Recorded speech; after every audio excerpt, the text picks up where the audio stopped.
Ni pahinumdom ang Mandawi City DepEd nga siguraduhon ang kaluwasan sa mga eskwelahan. Anong report ni Nico Sereno.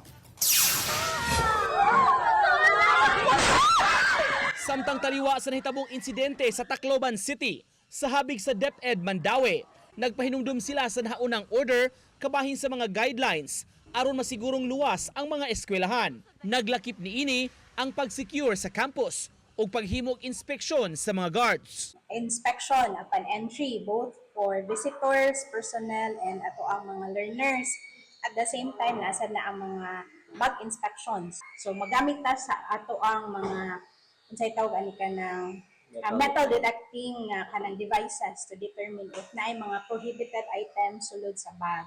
So kana ato ang gi-remind lang balik sa atong mga school principal. Sa nasusi namo sama sa Mandawi Central School, dunay gidala nga metal detector ang mga gwardya.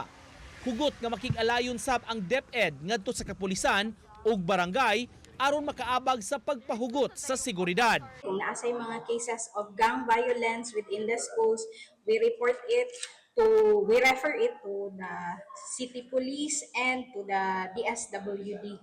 So far, inside the school premises, wala tayo reported nga cases for that. Although sa immediate vicinity na ay mga cases anak, pero na-assist na nato sila. Gibarugan sa DepEd ang paninguha nga sa tanang higayon mapabilin ang eskwelahan isip zone of peace.